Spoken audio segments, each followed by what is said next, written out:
नमस्कार SSA Divyansh lifestyle को आपण मन को बहुत बहुत स्वागत। मुझे आपण मन सहित सेयार करने को लेकिन आसी आलू जीरार रेसिपी देखिपे केते सुंदर देखा जाउची, खाइबा पई भी बहुत टेस्टी लगी थाए।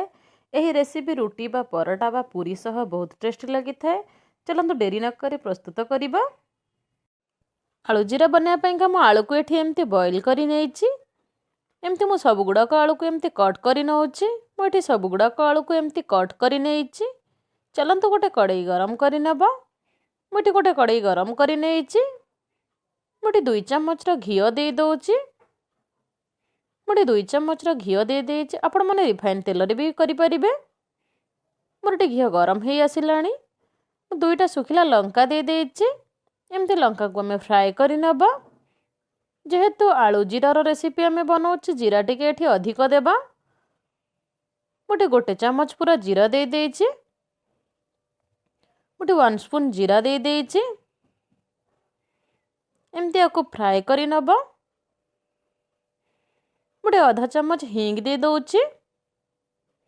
मुझे आधा चम्मच हिंग दे देची। एमती हिंग दे आपको फ्राए कर नवा। हिंग देवा द्वारा जहाँ कि फ्लेवर आमर बहुत भल आसी थाए।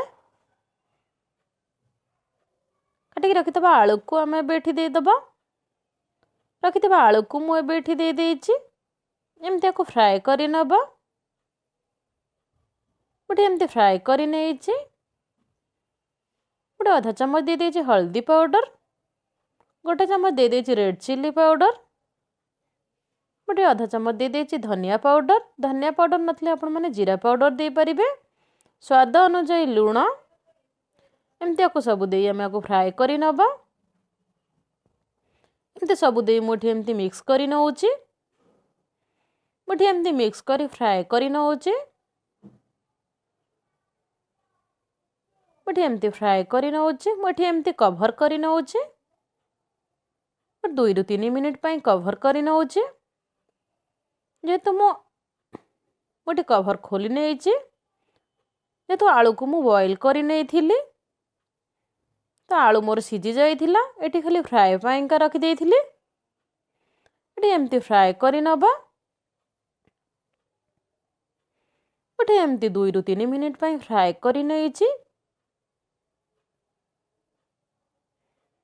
मुझे एमती 2 ରୁ 3 मिनिट एमती फ्राए कर नौची आलू को।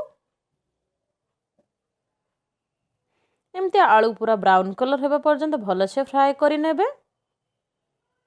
काटिक रखिथबा कंचा लंका को मु एठी दे दोची। छोट पिला खाउतले कंचा लंका स्किप करि परिबे। चटपट लगे पई मु एठी दे देची चाट मसला। चाट मसला नथले आपण माने आमचूर पाउडर दे परिबे। काटिक रखिथबा धनिया पत्र को मु एठी दे दोची।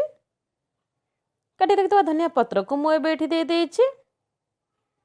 एमती सब देया को मिक्स करि नबा। एमती आउ 1 मिनिट पई आम एमती को फ्राए कर नवा।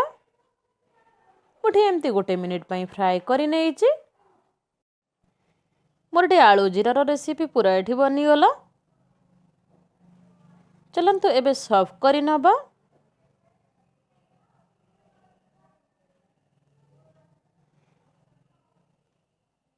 चलंतु एबे सर्व कर नवा।